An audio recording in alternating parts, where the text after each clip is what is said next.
Today at 6, we're live in Downing Street, where Liz Truss will move in tomorrow as the UK's new Prime Minister. By a smaller margin than many had expected, she defeated Rishi Sunak to become Britain's third female Prime Minister, promising, she says, to tackle the issues that matter.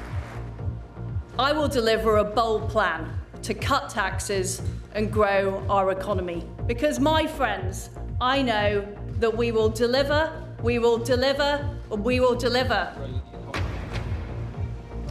As the cost of living hits crisis proportions, with fuel bills breaking new records, Labour says the Conservatives are out of ideas regardless of who is Prime Minister. After 12 years of a Tory government, what have we got to show for it? People not being able to pay their bills, an NHS on its knees, and law and order completely broken down. And we'll be asking some of the voters in Peterborough for their take on yet another change at 10 Downing Street. She's got a lot of work ahead of her, and really need her to prove to me what she's going to do to help me keep the doors open on my business and help my customers in the local community. And coming up later in sport on the BBC News Channel, Cameron Norrie is looking to extend his record run at the US Open. But can the British #1 get past Andrei Rublev? Terrific return on the stretch there from Rublev.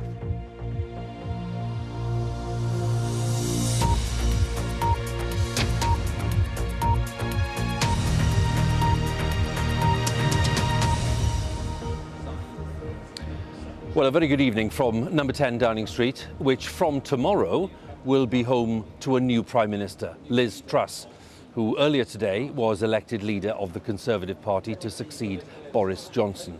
She will be the UK's fourth Prime Minister in the space of just 6 years. Ms Truss, who's been Foreign Secretary for the past year, will become Britain's third female Prime Minister after Margaret Thatcher and Theresa May, and she will visit the Queen at Balmoral tomorrow to accept the invitation to form a government. Now let's look at the figures. In the Conservative leadership contest, Liz Truss beat the former Chancellor Rishi Sunak by a margin of around 21,000 votes among Conservative Party members. So that means that she won 57% of the valid votes cast. Mr Sunak took 43%, and that, we have to say, is a less emphatic result than many of the commentators and experts had been expecting. For example, Boris Johnson won 66% of the leadership vote back in 2019. David Cameron won 68% back in 2005. So it's quite a contrast. Now, the new Prime Minister faces a rather daunting list of challenges to tackle, including, of course, the cost of living crisis, which is heavily tied to rising fuel bills. We will be looking at the myriad problems that lie ahead, and we'll be asking what kind of Prime Minister Liz Truss is likely to be. We start with this report by our political editor, Chris Mason. Arrived as Foreign Secretary and would leave as tomorrow's Prime Minister. The final act of the contest to replace Boris Johnson, the outcome. Inside, an expectant crowd after a long campaign awaits the candidates. Rishi Sunak and Liz Truss. And then, the result. I give notice that Liz Truss is elected as the leader of the Conservative and Unionist Party. The words to follow her winning in the hands of her husband, a clear victory, but not a landslide. Thank you for putting your faith in me to lead our great Conservative Party, the greatest political party on earth. I will deliver a bold plan to cut taxes and grow our economy. I will deliver on the energy crisis, dealing with people's energy bills, but also dealing with the long-term issues we have on energy supply. And she concluded with the mantra her campaign began with. We will deliver, we will deliver, and we will deliver. And we will deliver a great victory for the Conservative Party in 2024. Thank you. Thank you. Elation, smiles and success, the crowning moment of her political career. Liz Truss will be Prime Minister tomorrow and then confronted by an in-tray from hell. The question for her party and for the country, will she be up to it? I think she'll be an absolutely fantastic Prime Minister. So, yeah, I'm really, really pleased. Bluntly, it's a tough time, isn't it, to become Prime Minister?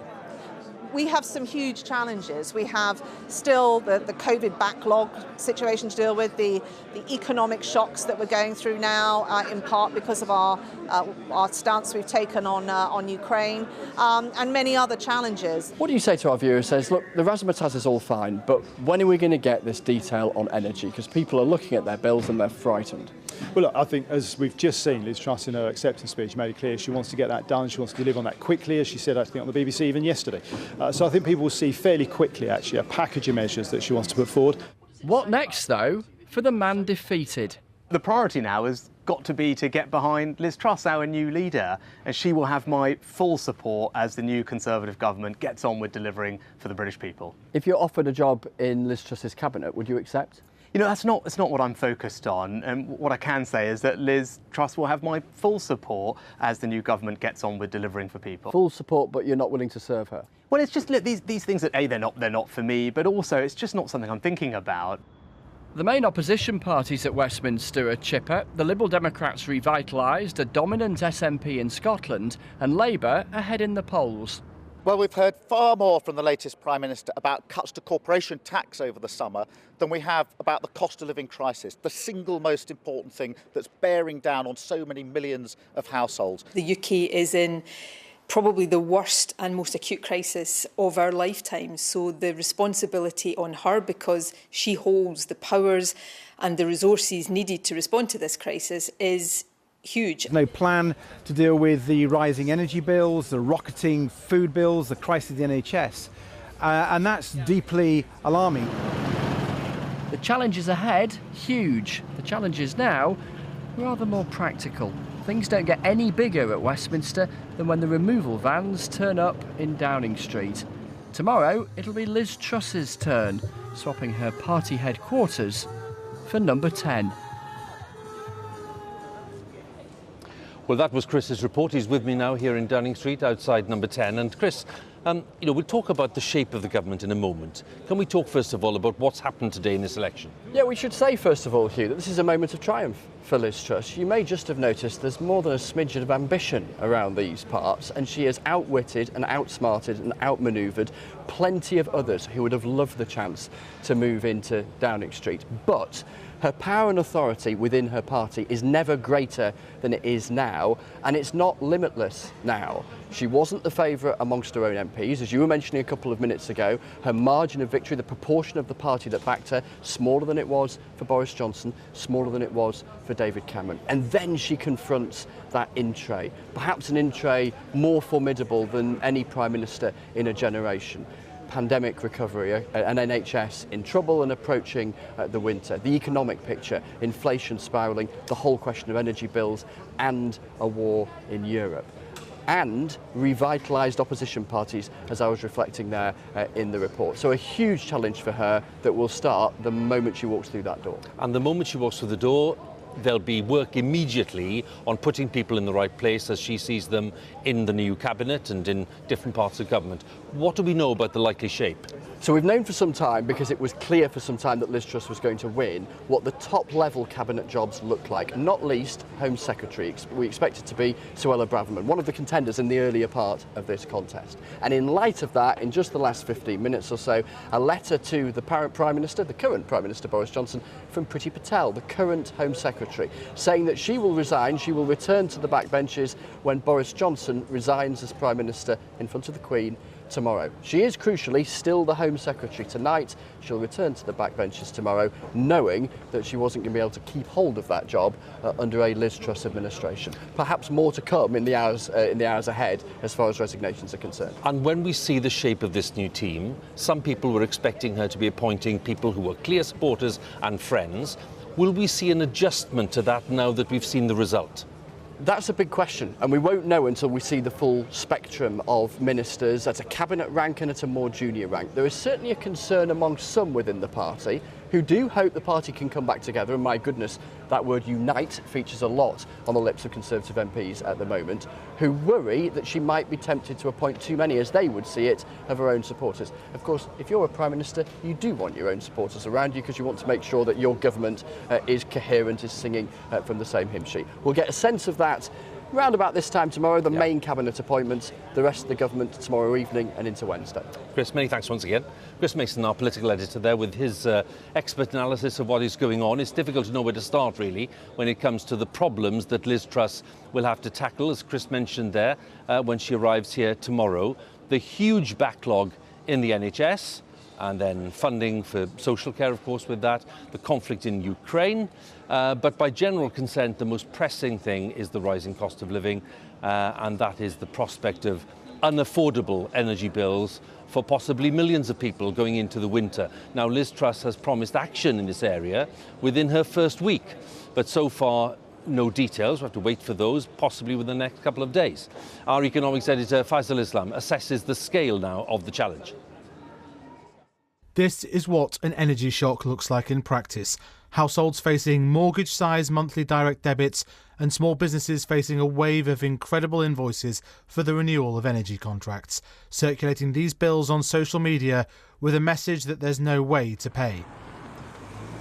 At this local community centre, rising prices are ramping up demand for food banks at the same time as cutting off the surplus stocks of food that they depend on. This morning I was talking to one guy who said he wants to go back to prison because he was struggling to be out with his own flat. Another woman who's turned a gas boiler completely off, boiling a kettle for hot water. Others not being able to use medical machinery that's sort of helping them breathe at night because they're frightened of the cost of how much it would cost to run that machine. The typical inflation-adjusted cost of energy bills has for decades been about £1,000 per year. It's heading to 3 or 4 times that, or even higher. This is a chart from a version of the industry plan to freeze bills. It shows the current path for average bills, but proposes smoothing over that hump, maintaining bills at their current £2,000 level, and then recouping that over a decade or so, effectively keeping bills close to this still elevated point into the 2030s. That would require a fund to pay for the gas already purchased of about £90 billion, backed in some form by the taxpayer. This is a war footing, to my mind. And when we look at what we borrowed during the First and Second World Wars, we're not talking about anything on that scale, but it is a very big number. I accept that. And it will affect the government borrowing. This Staffordshire firm manufactures agricultural fencing, which requires galvanising the steel at 450 degrees. That takes incredible amounts of gas. From an energy perspective, I do think something needs to happen. They need to step in and put a stopgap. And what happens if it doesn't? I presume that the costs are just going to spiral, and consumer mindsets and investment strategy are going to definitely get hit.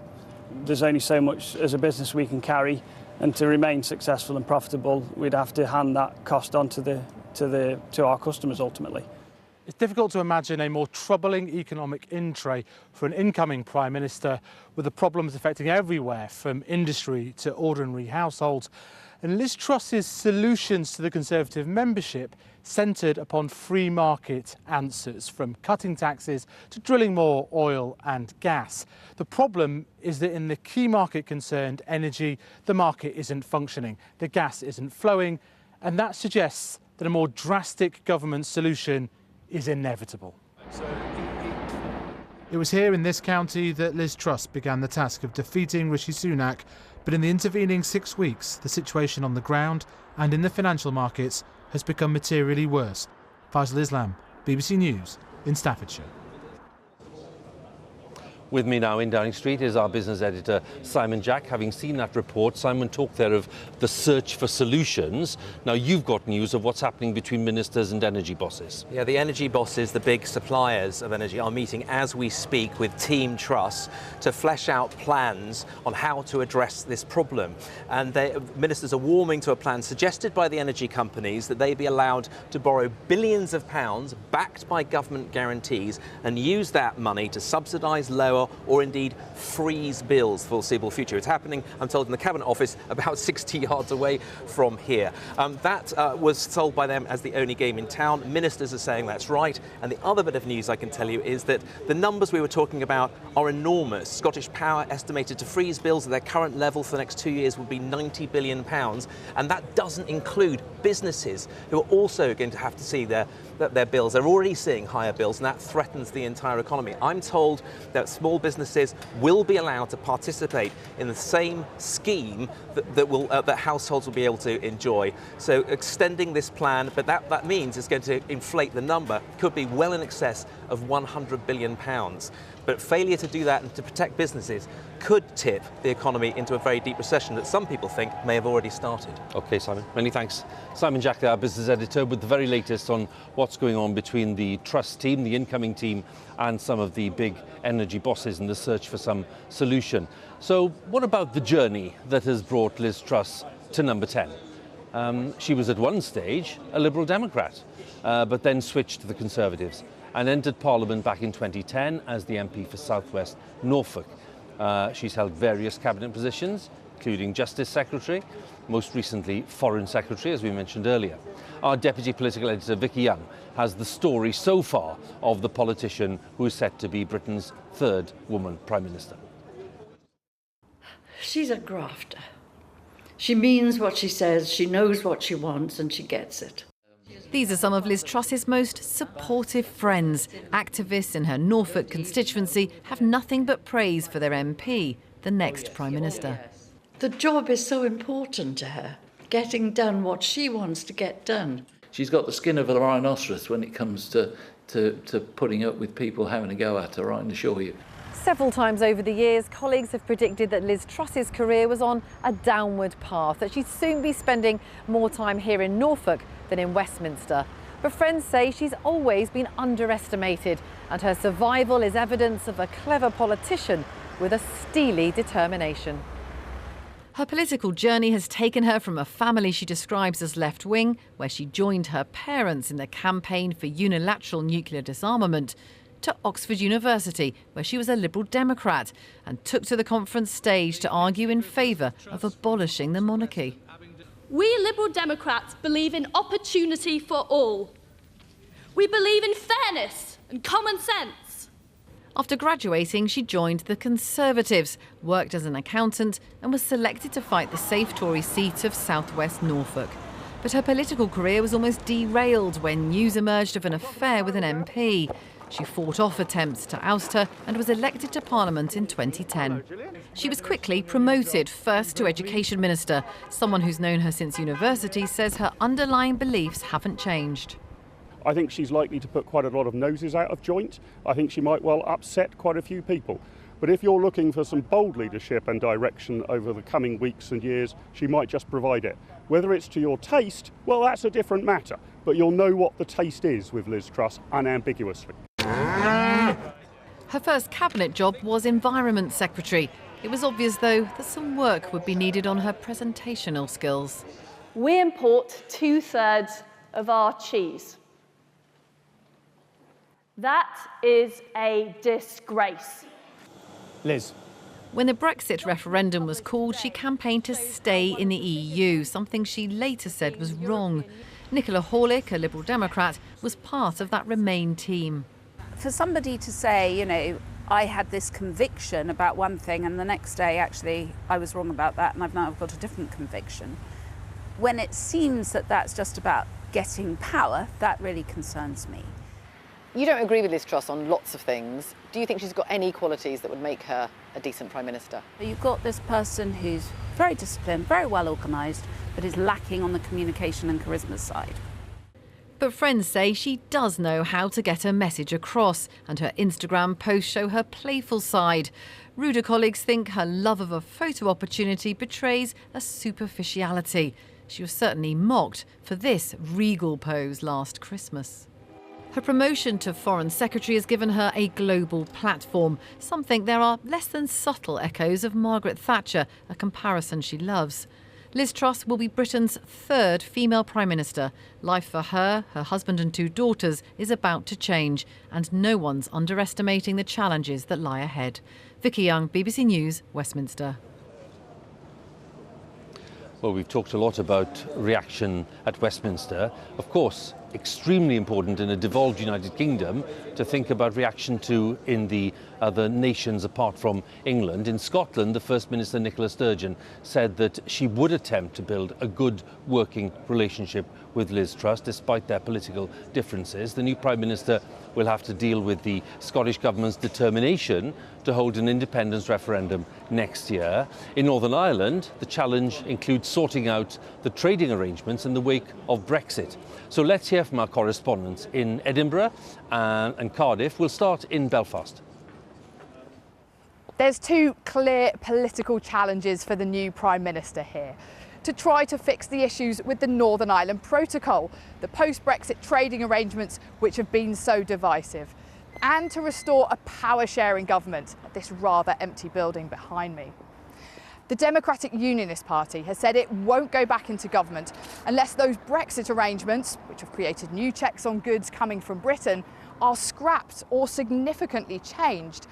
And Liz Truss has put through controversial legislation to override our agreement with the EU to try to achieve that. It may get the DUP back round the table, but that course of action is opposed by a majority of Stormont's politicians. It could take a year and risks retaliation from the EU.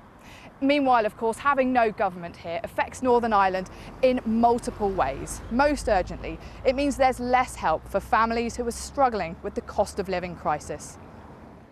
Liz Truss's biggest challenge here in Wales as Tory leader will be holding on to all those seats that turned from red to blue at the last general election. Buoyed by support for Brexit, Boris Johnson returned the highest number of MPs since 1983, but many of those seats are held by very thin margins. When she becomes Prime Minister tomorrow, she'll need to decide if she wants to reset the broken relationship between Westminster and the Welsh Labour government here at the Senedd. Mark Drakeford, the First Minister, talking about spending months without talking to Boris Johnson. Earlier this year, the UK government was accused of disrespecting devolution by threatening to overturn a Senedd law on trade union action. The First Minister has tweeted his congratulations, saying it's time for them to work together. But will Liz Truss engage with the Labour leader she described as a low-energy Jeremy Corbyn? Well, Nicola Sturgeon and Liz Truss actually grew up for a while pretty close to each other. There's just 20 miles or so between the 2 primary schools they attended in the west of Scotland. But these days, politically, they are worlds apart. During the campaign, Ms Truss dismissed Ms Sturgeon as an attention seeker who she said would be best ignored. She also talked tough on the Constitution, saying she would not allow another referendum on independence in any circumstances. Ms Sturgeon, well, she hit back, saying that if Ms Truss governed as she campaigned, it would be a disaster. Now, with the campaign over, the incoming Prime Minister's strategy of muscular unionism is going to be put to the test. Will it work, or will it, as her opponents in the SNP hope, and some of her supporters in the Tories in Scotland fear, actually backfire and lead to an increase in support for independence?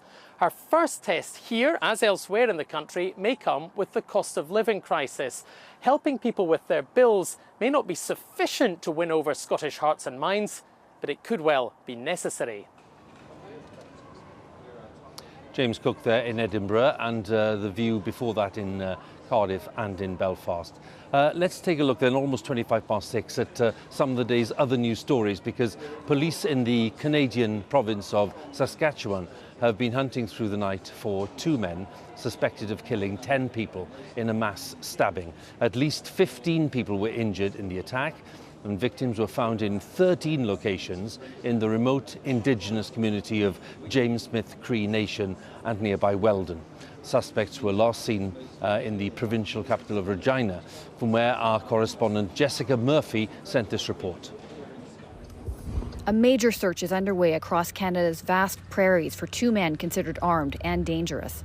Police have named Damien Sanderson and Miles Sanderson as the suspects behind the attack in 2 small communities in central Saskatchewan. Unfortunately, the 2 males are still at large, this despite ongoing, relentless efforts through the night by both the RCMP and the Regina Police Service to locate these two individuals. They have not yet been located. They were last spotted in the provincial capital, Regina, about 300 kilometers south of where the attacks took place. What is one of the worst mass killings in Canadian history began early on Sunday morning when police received a first report of a stabbing in the Indigenous community of James Smith Cree Nation. Soon, more calls came in, with victims reported in the nearby village of Weldon as well.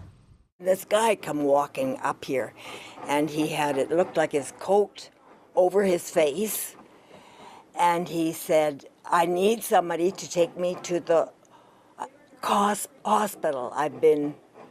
My mouth has been hurt." He said, I've been stabbed, and my mouth has been hurt. And I said, "Well, let's see." And he says, "No, it's real bad. I can't show you." We still don't know much about the victims, though police have said some attacks appeared to be random. Canada's Prime Minister has issued this statement. As Canadians, we mourn with everyone affected by this tragic violence and with the people of Saskatchewan. To James Smith Cree Nation and the people of Saskatchewan, you're in our thoughts. And police are asking those across 3 Canadian provinces, Saskatchewan, Alberta, and Manitoba, to be vigilant as the search continues. Jessica Murphy, BBC News, Regina. Latest there on that search in Canada. Let's have more on the main story here in the UK. The election of Liz Truss as Conservative leader, and from tomorrow, the new UK Prime Minister. In a busy week of political events at Westminster, let's have a look. Liz Truss will head to Balmoral, the Queen's estate in Aberdeenshire, tomorrow, where she'll be formally invited by Her Majesty to form a government. She'll then return to London, make her initial address as Prime Minister here in Downing Street sometime in the afternoon. After that, it's down to work. The first cabinet appointments are expected to be confirmed within a few hours of her arrival. And Wednesday will bring the first big test, the first session of Prime Minister's questions, where Liz Truss will face Sir Keir Starmer, the Labour leader and leader of the opposition. And what about any policy announcements? Well, Liz Truss has promised immediate action, as we heard, on tackling energy bills in this first week of taking office. And one of the tasks she faces is to reach out beyond her own Conservative Party to voters across the UK at a time when many households and businesses are facing deep concern about finance and household bills and the cost of living. Peterborough in Cambridgeshire is a marginal seat won by the Conservatives from Labour in the last election. Our special correspondent Lucy Manning has spent the day gauging reaction there. They want the cuts now, to energy bills, to tax rates, to rising prices. I give notice that Liz Truss is elected as the leader of the Conservative and Unionist Party.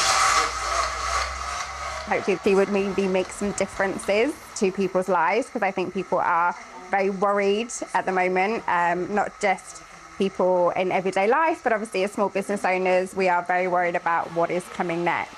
At the salon she owns, the challenges are overwhelming. Jo, an undecided voter, knew little about Liz Truss, but now expects much of her. What do you want to hear from the new Prime Minister in the first week?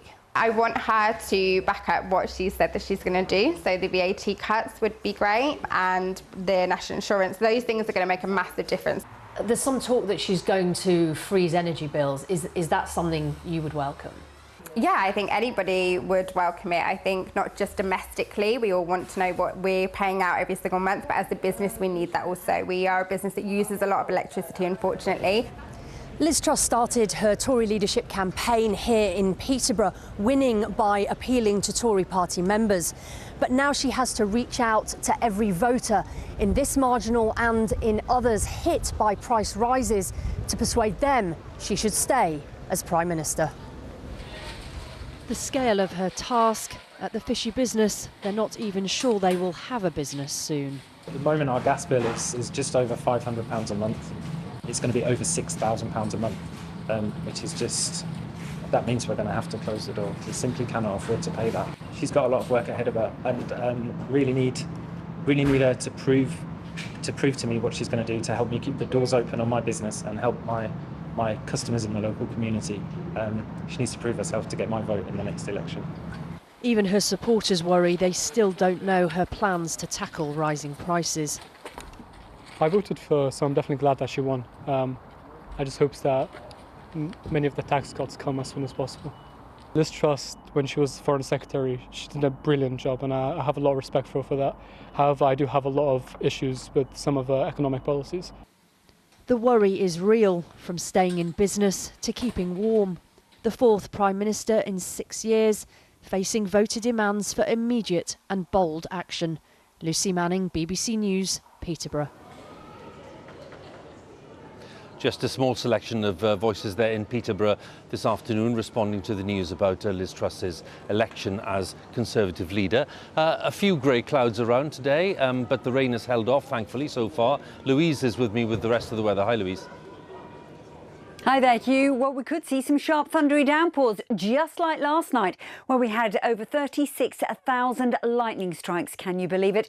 And in actual fact, there's a risk of further thundery downpours through this evening and overnight. This area at the greatest risk, and we're seeing those showers as we speak developing, and they're moving their way in from Cornwall and across parts of South Wales. There's another batch of thundery downpours just tucking in behind. So sharp showers, the order of the evening, and they're going to continue to push their way through the Midlands up into the north of England and towards the Scottish borders during the early hours of Tuesday morning. Behind it, somewhat quieter conditions. It will be a very warm night once again, with those temperatures sitting widely into the mid-teens. So we start off tomorrow then with that batch of showers to clear away from Scotland, another one moving through to the Scottish borders, and then some further showers developing into the southwest. But not everywhere will see those showers through tomorrow, and there will be a slightly drier, brighter interlude for a time before further showers arrive through. The difference for all of us tomorrow is it will be just that little bit fresher. Top temperatures generally of around 16 to 21 degrees. Maybe if you dodge those showers into East Anglia, we could see highs of 24 Celsius. But it's all about low pressure as we go through this week. It's really not moving very far, very fast. It drifts a little bit further east as we go through the middle part of the week, and that means there's a greater chance of seeing more widespread showers across the country. It would almost anywhere could see a shower as we go through the day. Again, some of them possibly heavy and thundery. They rattle through at quite a place with quite a strong southerly wind. Top temperatures on Wednesday between 18 and 23 degrees. That's it. Thank you. Louise, many thanks. Well, I took it from that if we're here tomorrow when Liz Truss arrives in the afternoon, it may well be a bit of a downpour. So let's see what happens then, shall we? That's BBC News at 6 from Downing Street on the day that Liz Truss was elected as new Conservative leader, and she'll be installed as Prime Minister tomorrow. It's now time to join our colleagues across the nations and regions for the news where you are. Bye for now.